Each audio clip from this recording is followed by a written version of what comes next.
clear. All good. Guys, welcome to Math in the Modern World, Week 3, Module 3, Mathematical Language and Symbols. Okay. So these are the objectives, no? There are 3. So first, understand the language, symbols, and conventions of mathematics. Apply the nature of mathematics as a language. And perform operations on mathematical expressions correctly. Okay, so wag na natin i-discuss to isa-isa. Let's just go through with it. And we will see kung ano bang ibig sabihin yan, ng tatlong yan. So first, let us define what is mathematical language. So it says here that it is a system or a language used by mathematicians to communicate or to convey their ideas about mathematics. Of course, yung mga discoveries nila like Pythagorean theorem, ano pa ba? Newton's method, Raphson-Newton, ano pa ba? Calculus.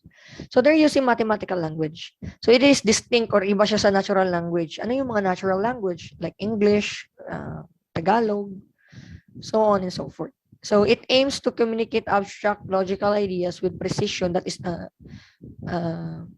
precise daw and unambiguous or may unambiguity. So meaning precise siya in the sense na close to the true value or true meaning of that theory, and unambiguous or may unambiguity which is clear or may clarity. Okay? Let's go with the definition. No, let's continue defining mathematical language. So this language consists of a substrate or a substrate of some natural language. So, for example, yung English. So ginagamit pa rin or may help from natural language siya. No? But it is distinct from it. No? Kaya may mga terms tayo sa math na hindi natin ginagamit sa daily lives natin, which is exclusive for mathematics. So, for example, if John saves 5 pesos per day, how many days would it take John to save up 50 pesos? So, with that example, we can say that with the help of English, we can comprehend that problem. No, mas naiintindihan natin yung mga iba't ibang math problems because of natural language. Ginagamit natin to make it more comprehensible. Next, so using technical terms and grammatical conventions that are peculiar or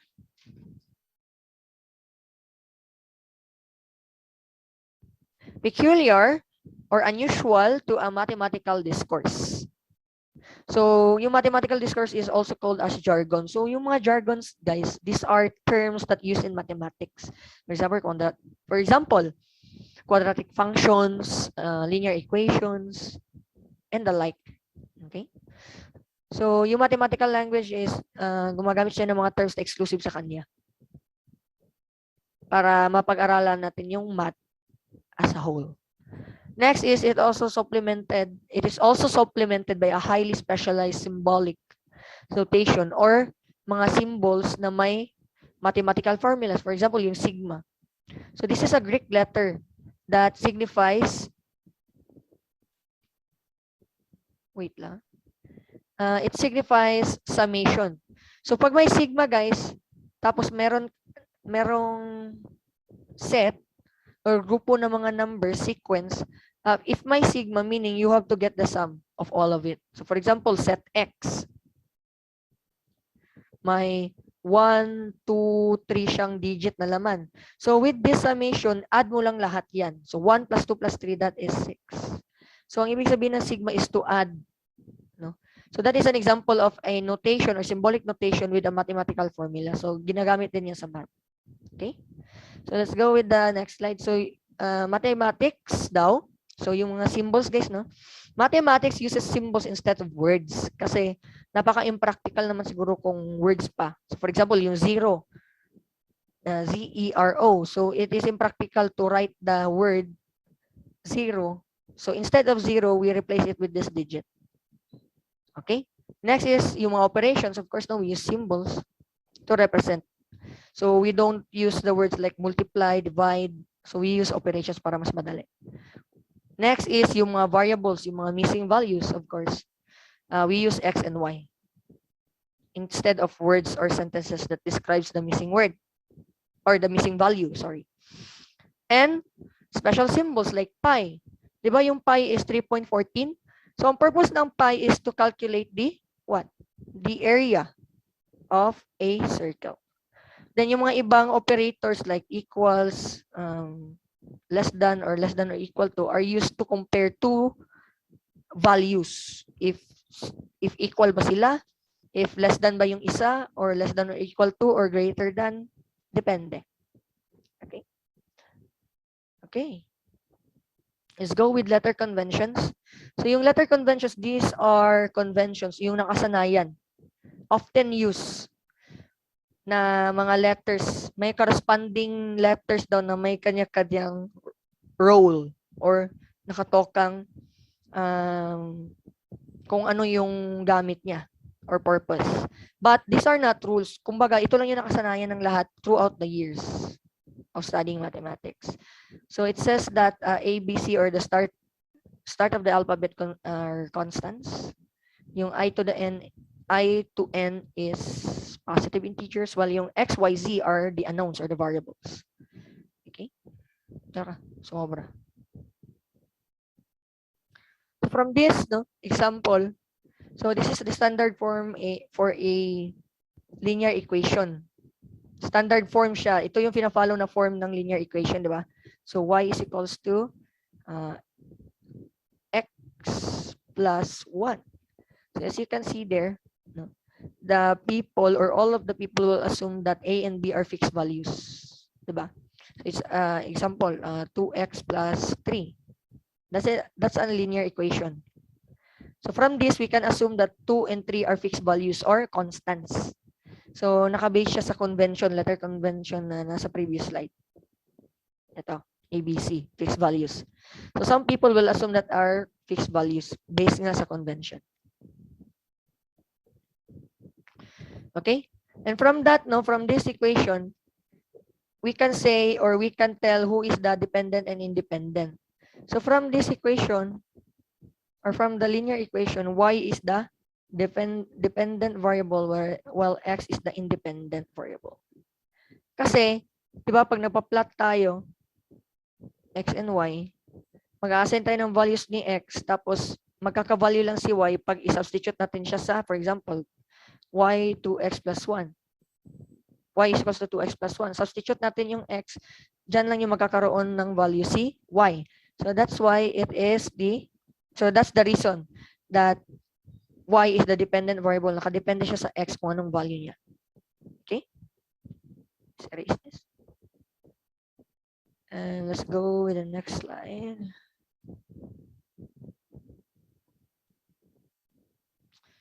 Okay. So yung previous slide is convention. So hindi siya rule ito, rule ito. So we have to follow this. So ginagamit ang lowercase is variables like missing numbers or countable values. So for example, yung kanina, yung y is equals to 2x plus 1. Yung y and x are variables.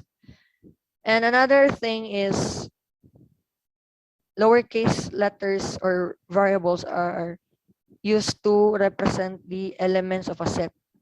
Wait lang. Ano yung set? It is a group of things, kahit ano, for example, set of letters, set of names, set of vowels, consonants. So yun yung set. Kumbaga grupo ng kahit anong bagay. So sabi dito, dapat lowercase to ang gamitin. Okay? For sets. So for example, set of all the vowels in the English alphabet. So let's assign letter V, capital V. Ano ba yan? V, no? As the vowels of the English alphabet. So A, I, E, O, U. So from this, no, as you can see, yung elements or members of the set, kung ano yung nasa sa loob ng curly brace, kung ano yung members ng set V, naka-small letters. Yun lang. Then, uppercase for sets. Kumbaga, yung pangalan ng set dapat capital. Same with here. So here, we can count kung ilan elements or members ang nasa set. 1, 2, 3, 4, 5. This one, it has what? 3 elements. Okay? Okay. Let's go with the next slide. So yung math, guys, no, we don't use words, noun, verb, and pronoun in mathematics. But we can imagine these similarities to English. So yung noun, no, yung counterpart niya dito sa math, yung noun sa English, di ba, yung pangalan ng tao, bagay, hayop, kahit ano, basta specific. Okay? So sa math, ito yung mga fixed things. For example, numbers, expression with numbers. So from this, no, yung 15, basta number, basta may number, noun yan. Kasi fixed yan eh, fixed things yan. So this is an expression because it has a operation and close and open parenthesis. So 3 minus 1/2 is 2.5 times 2, that is 5. Right? This is 4 to the second power is 16. 4 times 4 is 16. So basta number, noun yan sa math. Okay? May value siya. That's it. Yung verb naman sa math is kung yung mga operators, yung plus, minus, divide, pag gamitin mo sila, may mangyayari sa equation. So with equals, mag-a-assign siya ng value sa variable or equation, or magko-compare siya ng dalawang function or equation that are equal. While yung inequality like less than or greater than or equal to, paki-off po, paki-mute. Or less than or equal to, kino-compare niya ang dalawang digit. Yun. Okay, kapag gamitin yung mga operators, meaning may mangyayari or may action na magaganap. That is a verb.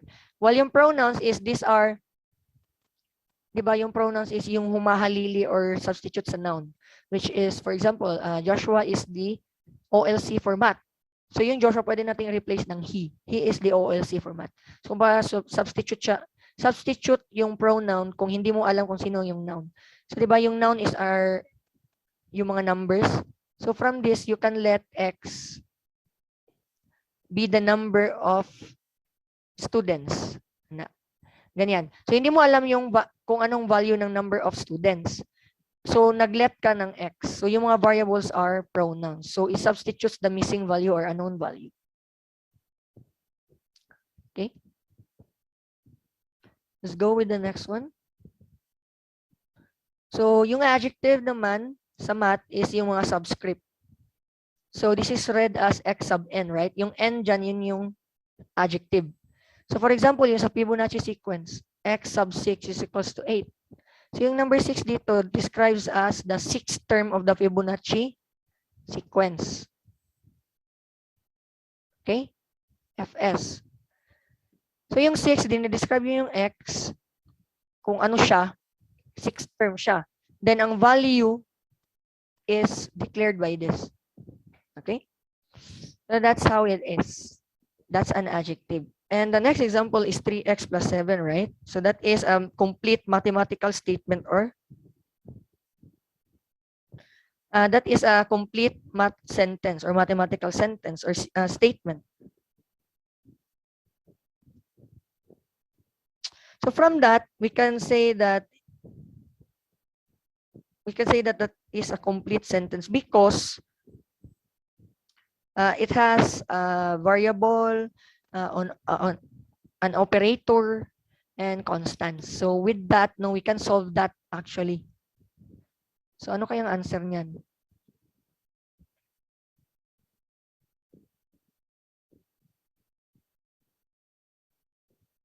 Okay.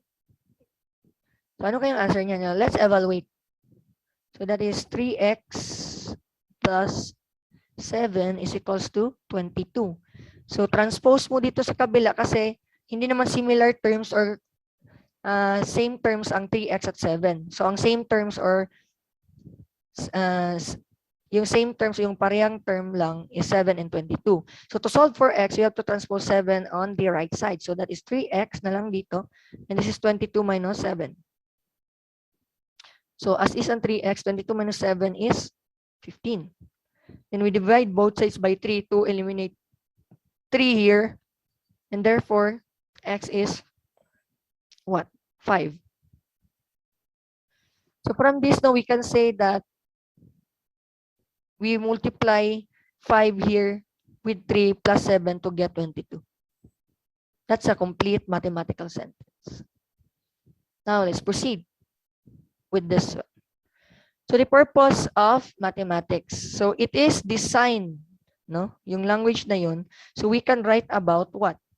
Things like numbers, sets, and functions. And also, we design this so we can write about what we do with those things. Pwede bang, kung ano bang gawin natin doon. It's either we add it, subtract, multiply, divide, or join together. Okay? So that is the purpose of mathematical language. So let's proceed, no? So yung mga mathematical statements, these are the mathematical statements that are useful or important. So pag sinabi yung statement, mathematical statement, these are the statements that we use to describe a set, okay? Or grupo. So may universal, conditional, and existential statement. Ano yan sila? So ganito yan. So yung universal statement, let's start with that. So it says that, ito yung common na, yung tatlo, ito yung mga, kumbaga yung fundamentals of mathematical statement. It says that a certain property is true for all elements in a set. So yung for all. Okay? So yung mathematical symbol for all, sa for all, is baliktad na A.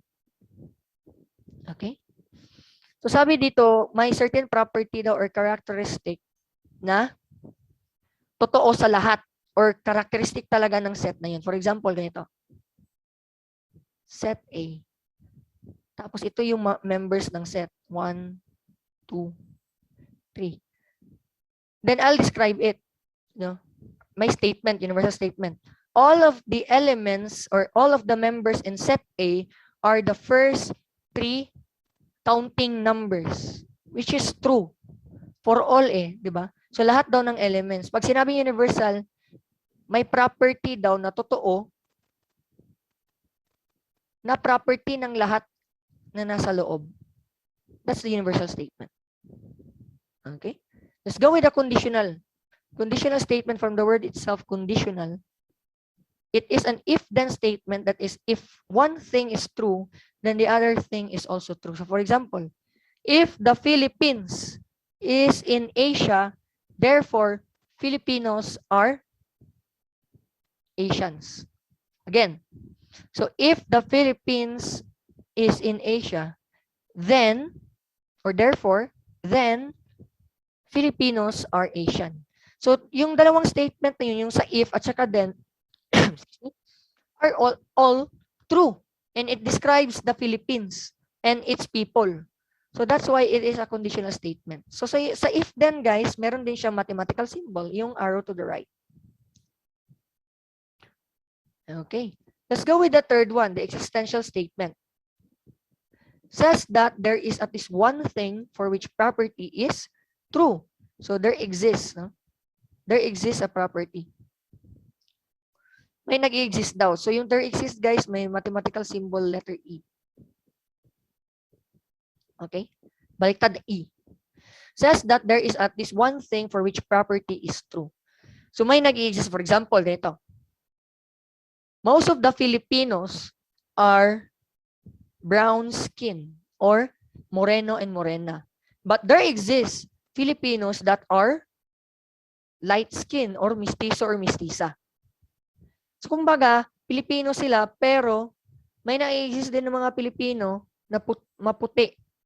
So it doesn't mean na hindi sila Pilipino. Iba lang yung property nila. Pero they are considered Filipinos because they're living in the Philippines and they are born in the Philippines. Iba lang yung kulay nila. there exists, may nag-exist na ganun. Yun yung existential statement. Okay? Naintindihan pa ba? Or masyado ako mabilis? From the chat, okay pa ba? Kaya pa? Is it clear? Kaya pa. Kaya. Understood. Very good. Clear na clear. Madali lang naman, di ba? Okay. So from this, no, statements, the basic. Very good, Arabella. Very good, guys. So let's go with this, no? Let's continue. So from this trinity, no, of statements, may mga subcategories yan or subsets. So let's go with the first type. This is the universal conditional statement. It is the combination of universal and conditional. So it refers to a statement daw that is both universal and conditional, which contains some variation of the words for all and conditional statements that contains the version of if then. Pag may for all at if then, that is a universal conditional statement. Or yung mga words na synonymous sa kanila. Yung for all, pwedeng yung for all, every, pwedeng ganun yung word. So, yung mga synonymous. Yung if then naman, yung if then, pwede yung condition. Like for example, less than or equal to, yun yung mga if then. Kumbaga, you are stating a fact or a fact that describes the universal set. Okay? So for example, for all Filipinos, if the Philippines is in Asia, then Filipinos are Asian. So parang ganun. Kumbaga, dinescribe niya ang Pilipinas, dinescribe din niya yung mga tao, no? Universally, lahat ng Pilipino. Okay? Okay. So medyo nakakalito pa siya, no? So let's have an example. So for the universal conditional statement, it is a statement that is both universal and conditional.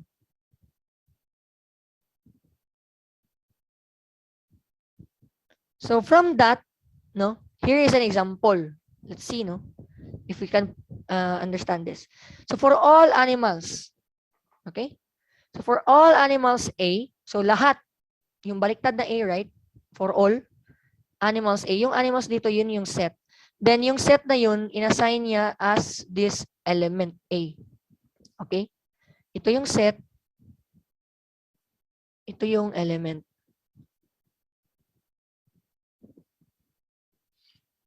Okay. Then yung pangalawa is may if then. Therefore, ito yung conditional statement. If A daw, may condition na, is a dog, so you assume na dog daw siya, then A is a mammal. So it is true na yung dog is a mammal. So from this, no, yung mammal, it describes A. Then yung A, we assume that it is the dog. And then yung dog belongs to the animal set. Okay? It is true naman talaga. 'Di ba? Na mammal naman ang dogs. Kasi it has a mammary gland, same as we are, and it gives birth, especially sa women, no, sa human counterparts, like female dogs and female humans are giving birth to an offspring that is flesh and blood.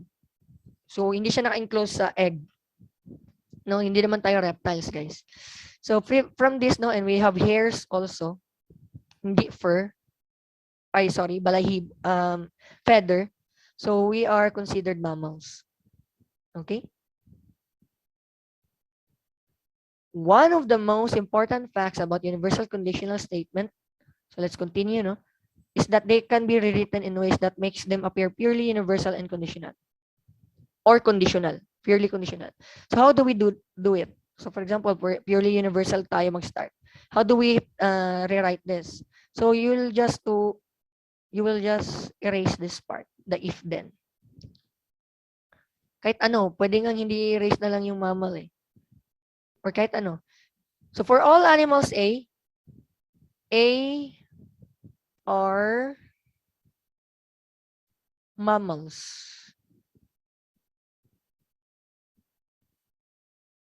So meaning, yung A, dinescribe mo as mammals.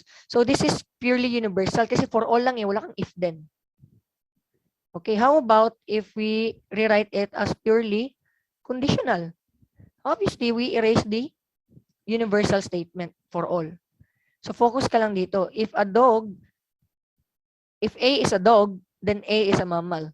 So wala siyang pake sa ibang elements. Like example, B is a reptile. So wala siyang pake. As long as if you're a dog, you belong to A and you are a mammal. That's it. That's purely conditional. May condition bago ka makapasok sa set. Okay? Okay, let's proceed, no? Wait lang, we have an activity, no? Let's see kung kaya ba niyong sagutan ang activity. I'll just cover up the answer. Wait lang.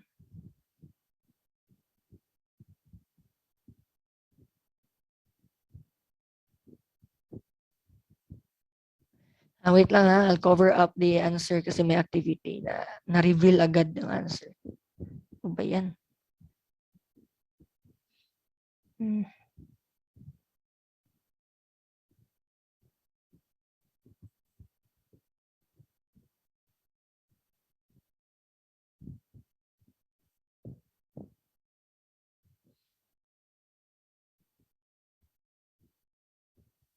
Wait lang guys ha. So I'll cover up the answers para ma-practice tayo. Wait lang ha. Yun.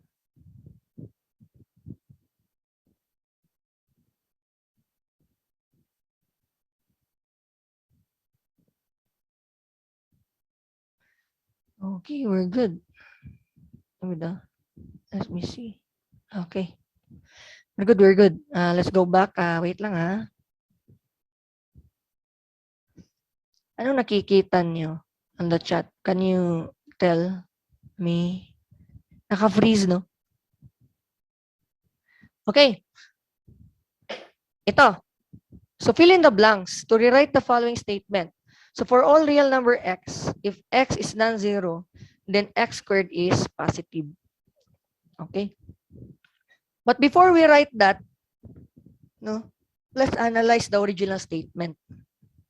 So sabi dito, wait lang, let's make this red para visible.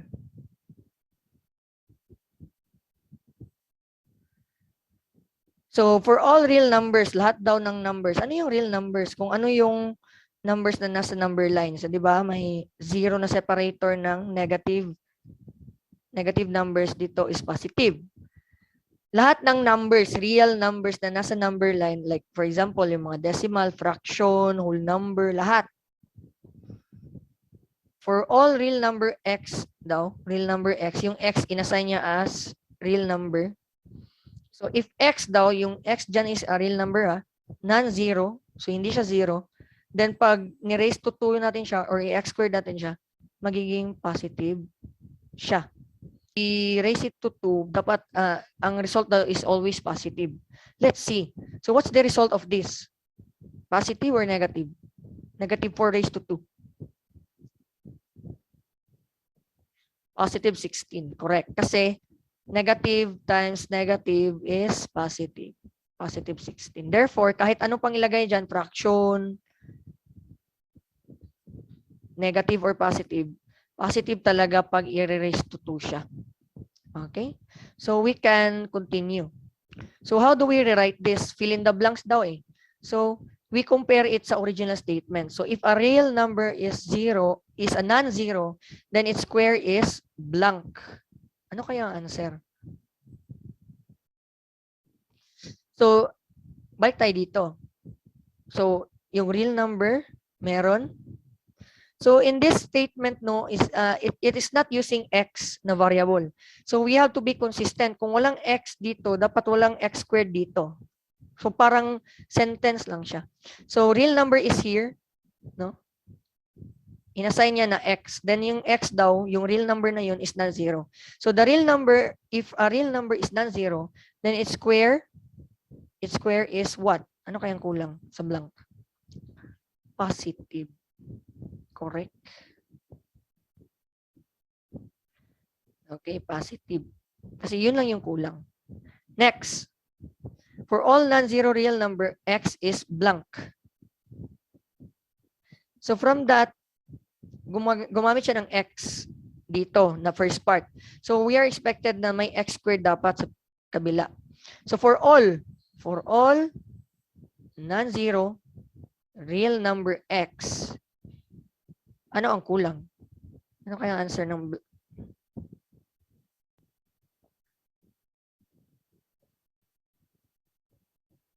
ano kayong nasa blank? So for all non-zero real number, x blank. Positive squared. Ito yung kulang, di ba? May x tayo na ginamit. So dapat may x squared dito sa kabila. Ano kaya ang ilagay? Almost there, Jerica. Pero you have to like reconstruct. Ano kaya ang kulang?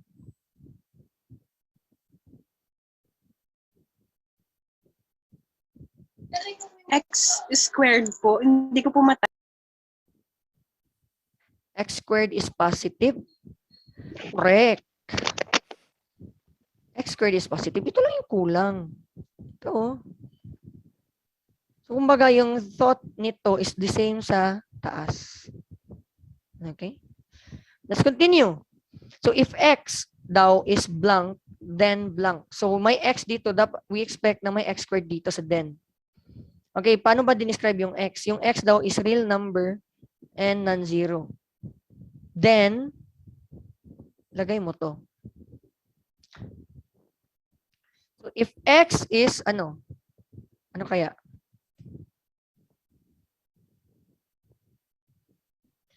If x is non-zero, kulang. May kulang ka, Cloud Hill. Non-zero, sunod. Di ba dalawang description niya? Real number and non-zero. If x is non-zero real number, then tanggalin mo na yung it's. Uwasan. Wrong grammar ka na. X is non-zero.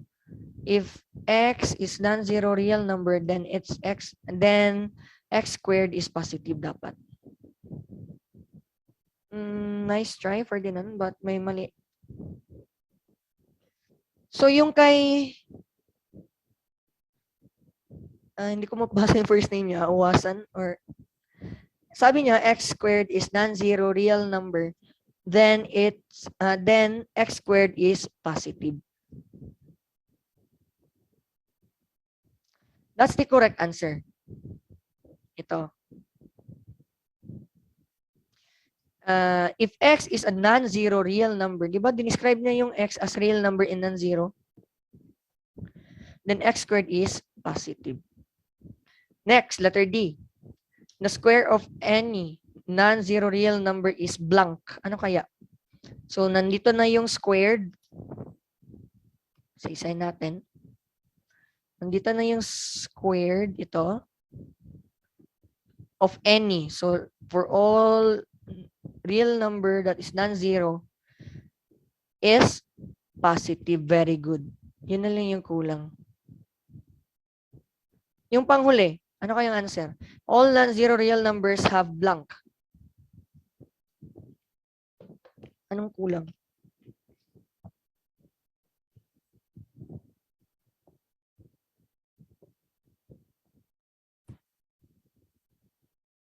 Hindi ka mag-X kasi yung first statement walang X eh. Dapat consistent ka. Sentence lang siya. All non-zero real numbers have anong kulang? Ito. Pero how would you translate it na parang sentence? All non-zero real number have what? Positive squares. Positive answers, nice try. Positive answers, positive squares. Wala yung square eh. Okay, thank you. Thank you for participating, guys. Let's go with the next one. So we're done with universal conditional statement. Let's go with the second one. The universal existential statement. So it is a statement that is universal because its first part says that the certain property is true for all objects of a given type and is existential because the second part asserts or declares the existence of something. So ang ibig sabihin yan, may grupo or may set. Tapos, may property daw silang nag-exist na nagde-describe sa kanila isa-isa yung mga laman ng set. Yun yung universal existential. Okay? So from here, no, let's see. Every real number has an additive inverse. So there exists, ito yung universal part, universal conditional, universal statement. Ito yung there exists. Has an additive inverse. May nag-i-exist na additive inverse sa lahat ng real number. That is universal existential statement. So, ano yung additive inverse, sir? Ganito yan. For example, 77. Anong additive inverse niyan? We copy the value or the absolute value. Then, kung anong ang sign niya, opposite lang nun. So, positive ito, so ito is negative. How about negative 111. So, in the chat, ano kaya ang additive inverse niya?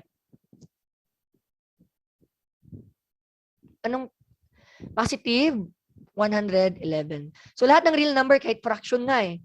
So, 1/2. Anong additive inverse ng 1/2?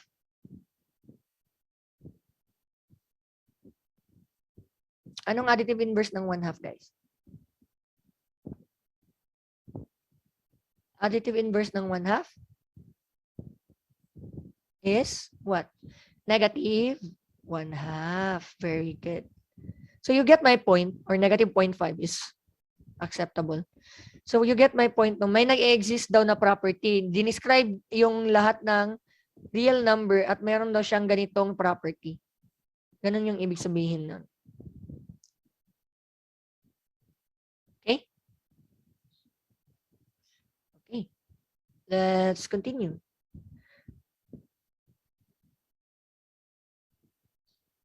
So lahat daw ng real numbers is may additive inverse. Okay? So, ang difference lang is iba-iba yung values nila. Of course, kasi iba-iba yung numbers. So, for example, negative 5. For example, 5. Yung additive inverse niya is, negative 5. Yung negative 10 is positive 10. So, you get my point. Iba-iba ang additive inverse per value. Okay?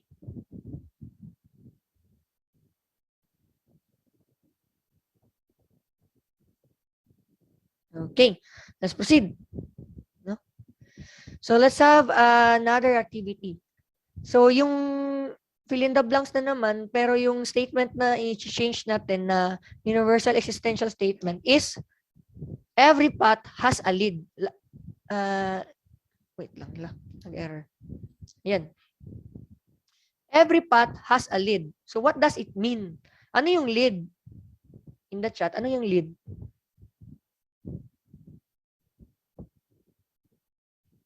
Ano yung lead, guys? What do you mean by lead? L-I-D.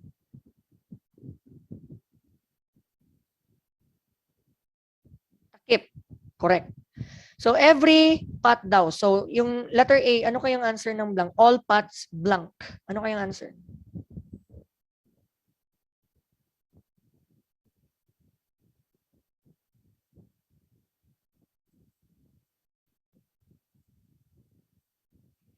Ano kayang answer? All pots blank. Have lids. So, Harold got it correct. Wag has, guys, kasi plural. Have. Okay? Have lids. Okay? May takip lahat. Okay. So, okay, let's go with letter B. How about for all paths P, there is blank. So, here, we assign paths as P. Okay? So, you have to use P sa second statement. Dapat may P dyan. Yung P daw is paths. There is a lead. May kulang. Dapat gamitin mo din yung P sa second statement. There is lead P. Okay na yan, Cloud Gale. May kulang ka talaga. A lead in P or for P. Mawasan, that's correct. There is lead for P. Neil, that's correct. Thank you. So this is the answer. A lead for P or there's a lead for P. Basta the same thought. Okay, so we use P there. We use P there, no, to represent or to fill in the blank. How about letter C? For all paths P, yung paths daw P na variable, there is a lead L such that blank. Ano kaya? Such that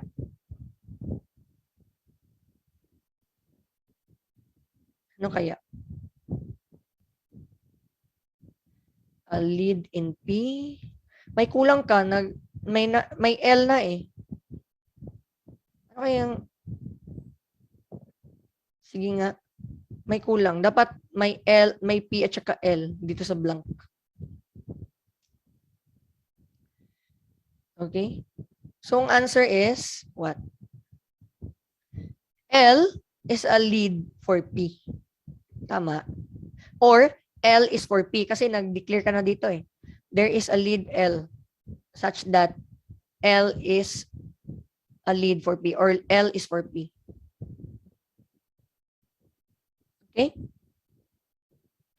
Parang ganun. So, thank you for participating, guys. And let's have the last one, di ba? Ang first is universal conditional. Tapos, universal existential. Then, let's go with the existential universal statement. So, to sum this up, no, medyo ma-wordy siya. So, may nag-i-exist daw na isang bagay na meron siyang property. Tapos, merong kondisyon. At sinasatisfy niyan, sinasatisfy ng bagay na iyon na na-discover, na nag-i-exist, and kino-compare siya sa universal set or sa universal na mga miyembro ng set. What do you mean, sir, ganito? There is a positive integer that is less than or equal to every positive integer. So there exists daw, may nag-i-exist na positive integer. Ito yung kondisyon. That is less than or equal to every. So lahat, universal. So ito, there exists eh. Na yung nag-exist daw. So, that is equal, that is less than or equal to every positive. Lahat daw ng positive integer. So pag sinabi natin positive integer, guys, so itong zero na separator ng positive and negative numbers are what? Dito papuntang negative, dito positive. So positive integer daw. So ang integer is magsa-start with 1, then 2, so on and so forth, no? So whole number 'yan. So meron daw number na nag-exist na less than or equal to. That statement is true because number 1, yung 1 na number is a positive integer and it satisfies the property. It satisfies the property of being less than or equal to every positive integer. Okay. So, lahat daw ng integer, so including 1 itself. So, let's see, no? Ito yung answer natin, 1, right? Ito yung condition. Let's compare it to every positive daw eh, lahat ng positive integer. So, let's start with the pinakamaliit na value, which is 1. Is 1 less than or equal to 1? Is this a true statement, guys?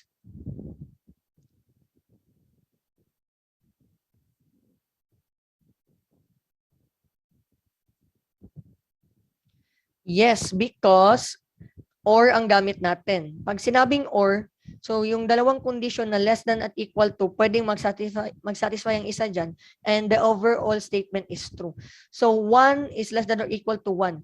Ang nag-satisfy is yung equal to. So, equal yung 1 sa 1. So, that is true. Ito yung answer natin. Rewrite natin. Then, the next integer is 2. Every positive, lahat. Okay? Is 1 less than or equal to 2? Is it a true statement? So, sa chat, paki-confirm.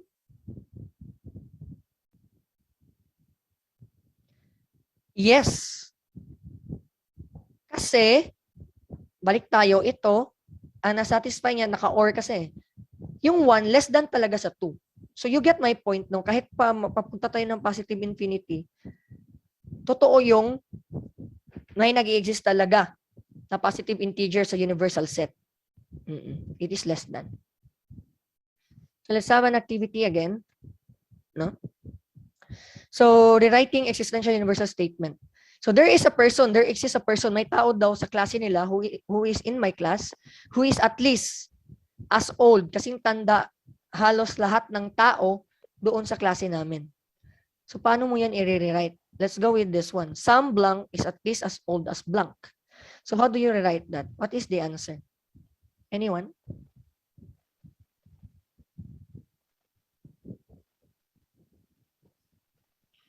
You can unmute para mas madali. Huwag niyo lang i-type.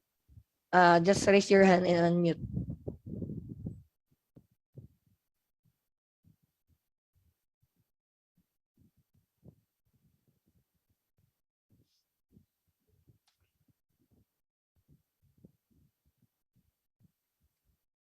No one? Okay, ganito. Sabi ni Francisco, some person is at least as old as every person in my class or in class. That's correct, Francisco. Some person is at least as old as every person in my class. That's correct, Joey, Cloudgate. So, thank you. That's correct.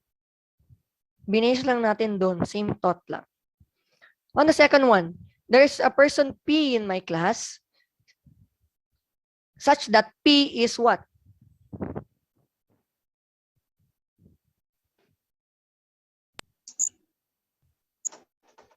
As old as the person.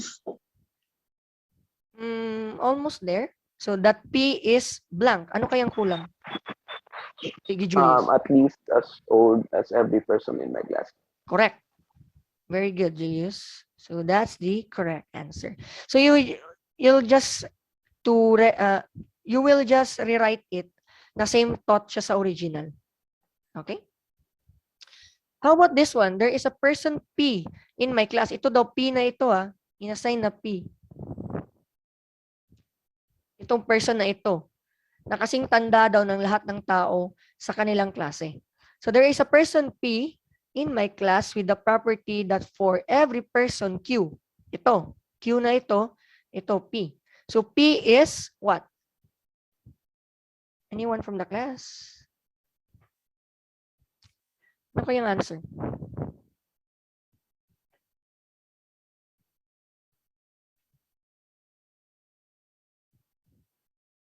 Anyone? P is what? Dapat may Q. Compare mo siya with Q. So the answer would be this. Let's see the chat. P is at least as old. Kulang lang ng konti. Pero Kagil, you're close to it. Dapat kumpleto So P is at least as old as Q. Yeah. Almost there. Very good. Okay. So much for that. Let's go with the next slide. Very good, guys. Thank you for participating. No, very good. So you are really attentive. You are listening. Okay. So some of the most important mathematical concepts, such as the definition of the limit of sequence and sets, can be defined. Pwede dong i-define or i-describe using these phrases or statements: universal, existential, and conditional. And they are required to use these three phrases for all there is and if then. Okay? Wait lang, guys. I have to check on something. Okay? I'll be back.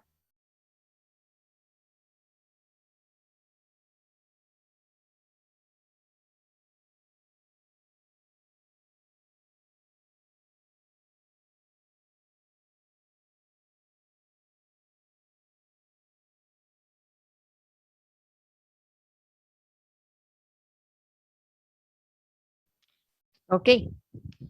So, ganun lang yun. If you define a limits of a sequence or sequence of numbers and sets, use the trinity or the subtypes para i-describe yung set. Okay, let's go with the introduction to set theory. So again, no, parang na-introduce ko na siya kanina. Yung set is a collection of things, anything, no, that is enclosed in a curly bracket or curly braces. So from this, no, we can name this at A is equals to 3, 6, 91. So this means, no, this one is ellipsis. So it goes on forever. Pag nasa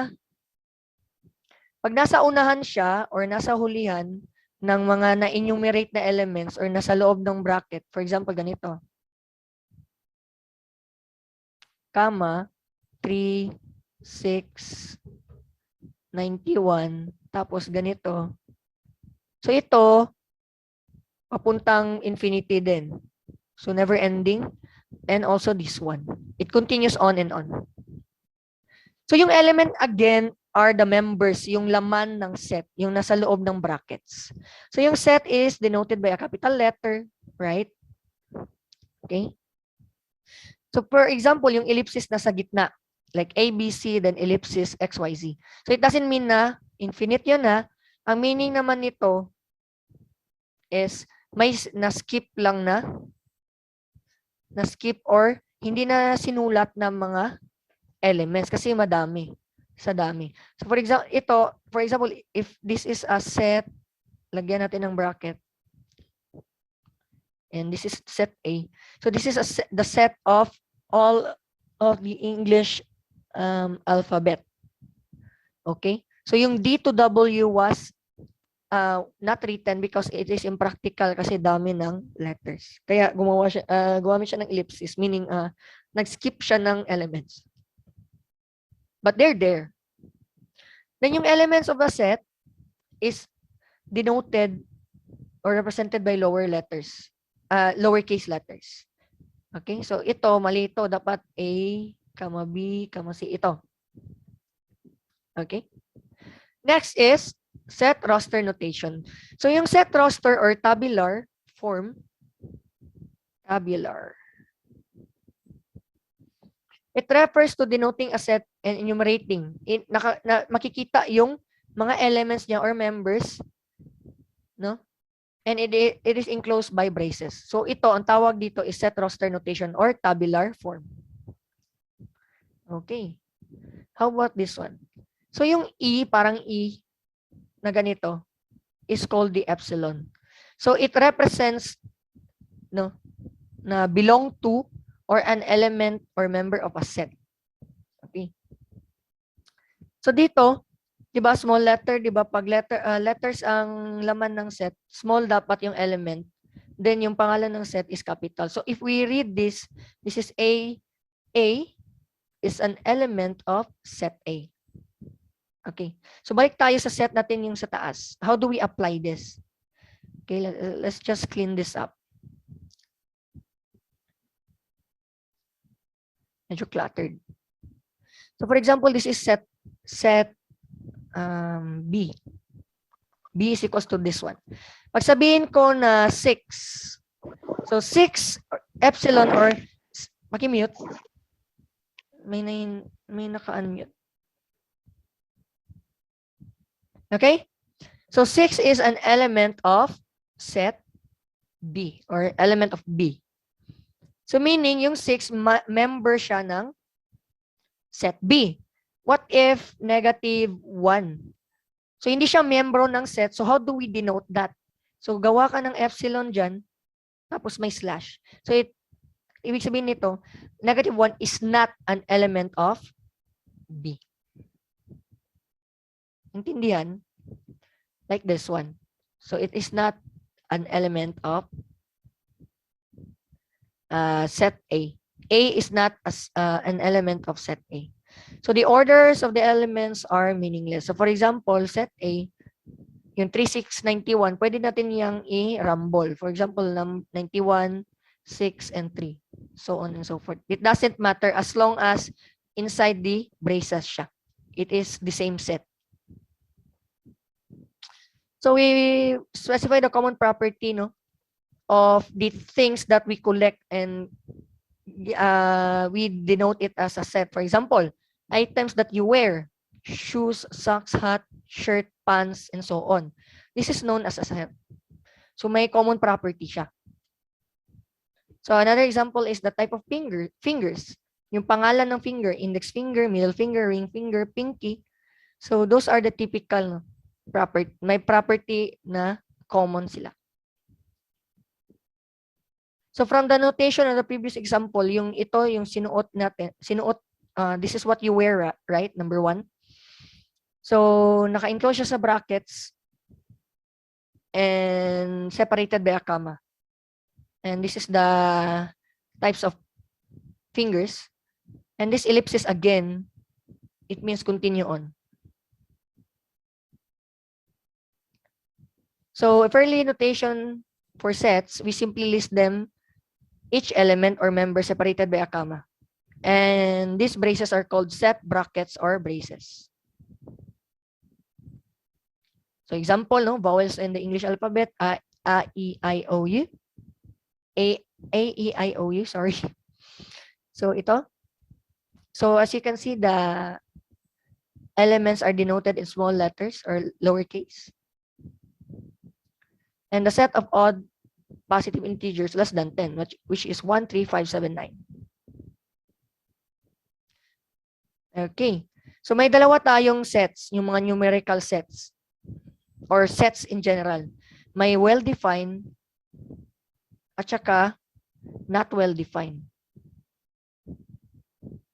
So yung well-defined, obviously, may common property siya. So lahat ng nasa set na ito, so ito, it continues on forever, negative infinity. Ito para papuntang positive infinity. Okay? Kasi ellipsis eh. Nasa hulihan at sa unahan siya. So in this set, this is the set of even numbers. So it is well-defined kasi naka-define siya eh. Specific. This is the set of odd numbers, prime numbers, and multiples of 3, or the numbers that is divisible by 3 that is less than 10. So 3, 6, 9. You can write it, or you can write all the elements, then you put the epsilon. So here, no, obviously yung 3 is a member of this set, 1, 2, 3. And negative 1 also. But this one, wala ka namang makitang 3 dito sa 4, 5, 6. So it's not a member or an element. And this one, wala kang makitang A sa set na yan. Okay. So in this one, a set of odd numbers between 1 and 10. So 3, 5, 7, 9. So a set of odd numbers between, hindi kasali ang 1 kasi between eh. Tama? Okay.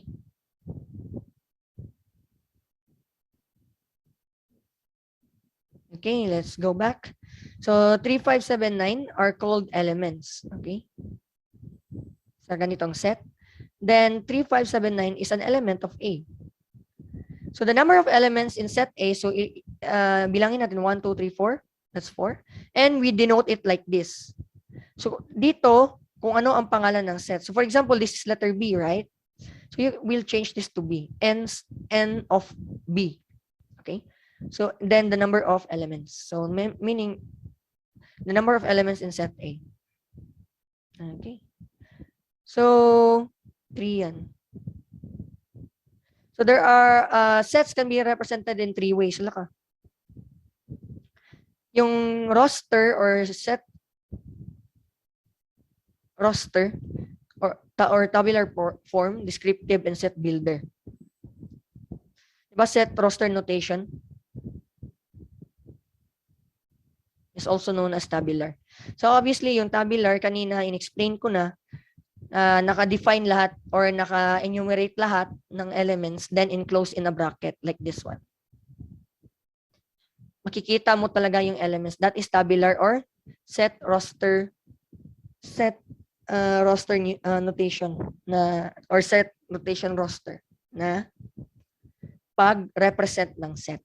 So, kumbaga, ito yung mga ways, yung mga paraan kung paano mo isulat yung set. So, yung first is set notation, roster, and tabular form, then descriptive, and set builder.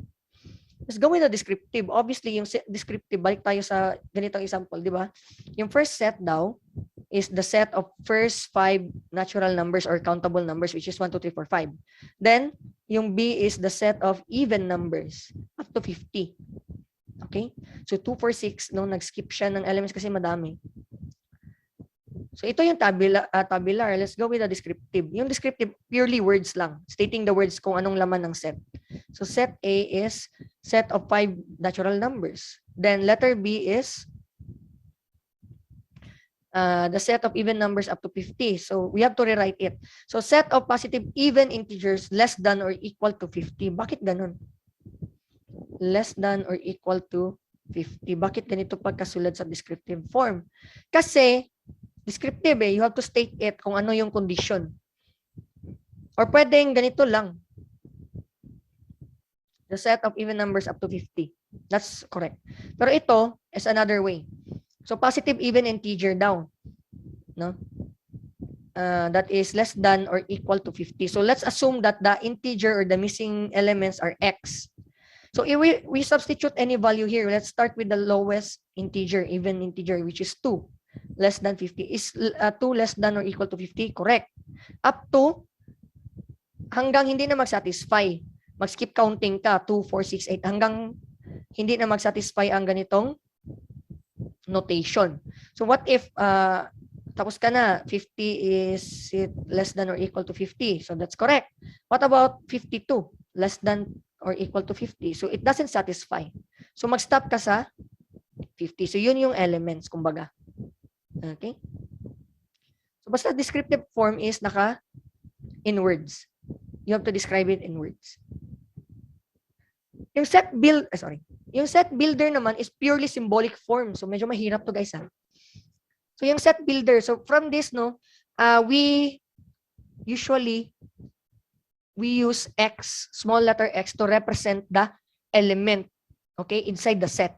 So sabi dito, x is an element of n, where n is a natural number.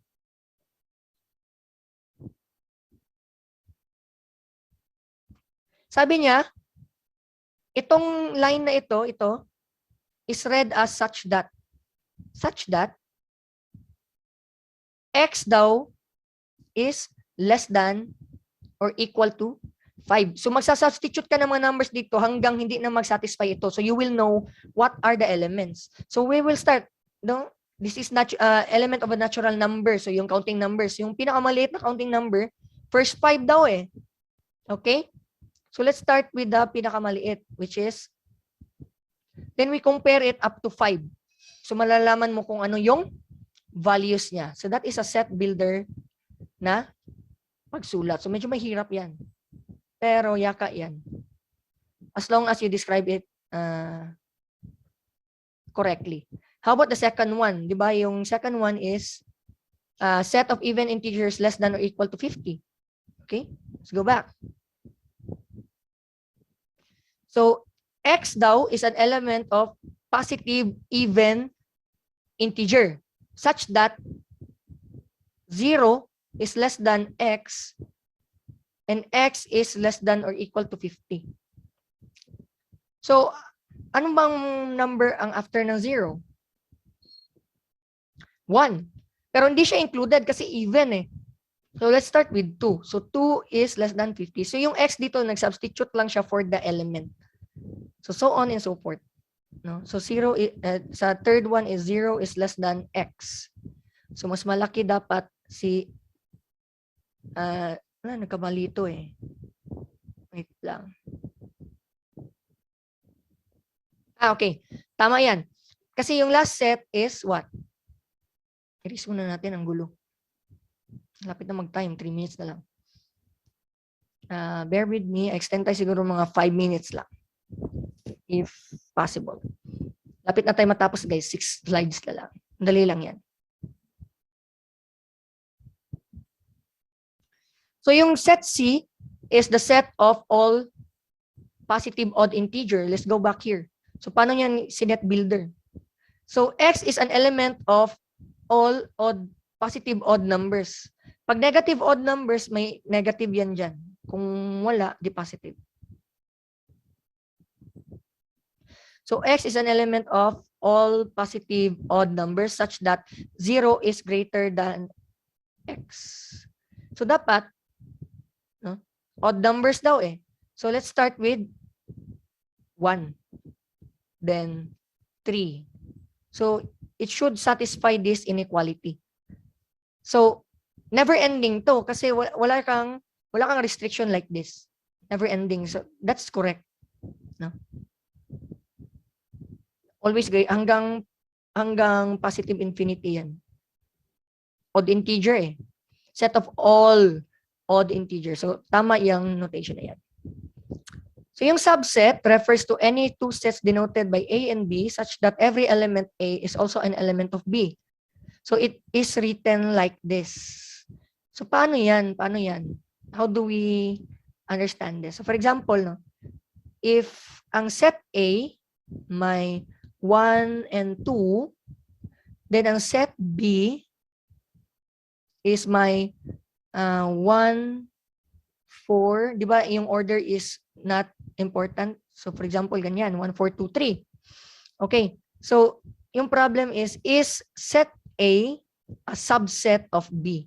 From the word it's a subset, kumbaga, parang anak siya ng bigger set. So dapat always, kung anong nasa right, dapat mas malaki siya. And lahat ng elements na nandito sa A, dapat na kay B para maging considered na subset siya. So you have to check it. So is 1, yung element ng A, nandito. Nandito. How about number 2? Nandito. Therefore, this is correct. So A is a subset of B kasi lahat ng elements niya na nandito, nasa set B. What if, baliktad, is B a subset of A? Sige nga, in the chat, is it subset of A? So baliktarin natin, i-compare natin si B papunta kay A. If lahat ng elements ba ni B nandun kay A? Is it a subset? No, kasi for example, ito, number 1 nandito, right? Sa A. Number 2 nandito. Pero yung number 4 wala. So, kung hindi siya subset, lagyan nyo lang ng slash kagaya ng sa element. So, B is not a subset of A. Ito yung example. Oh. Ito. So, ito, A is a subset of B. That is correct. Kasi yung 1, 3, and 4 nandito. 1, 3, and 4. Pero kung baliktad, B is a subset of A. Hindi siya totoo kasi nandito yung 1, nandito yung 4, nandito yung 3, pero yung 2 wala. Okay? No. Big no. Ha? Galit na galit. Ordered pair are used in sets pag nagko-cross product tayo or Cartesian product. How do we do this? Pag sinabing Cartesian product sa sets, guys, ganito yan. Applicable siya sa lahat, kahit letters pa yan. Okay, ganito. It refers to a given set A and B denoted by X, A, X, B, read as A cross B. So, for example, A cross B. Then, yung A natin, ito ang element, and B, ito ang element. All you need to do is enclose it in a brace, then treat this as an ordered pair. Di ba yung XY? Okay? So, yung 1, i-distribute mo isa-isa. I-partner mo. So, you enclose it in a close and open parenthesis. So, 1, 2, 1, 3, 1, 4, 1, 5. So, ito yan. Pagtapos mo na siya na partner-partner, next is yung pangalawa, 2, 3, 2, 4, and 2, 5. Pwede din baliktad, B cross A. Pwede. No? As you can see, pwede yan. Pwedeng, pero iba yung answer. So, ano yan? So, partner natin yung 3, distribute natin to isa-isa. Then, yung 4, isa-isa. Then, yung 5, isa-isa. So, that is 3, 1. 3, 2. Then, next, 4, 1. So on and so forth. Okay? So, next, that ends our module 3.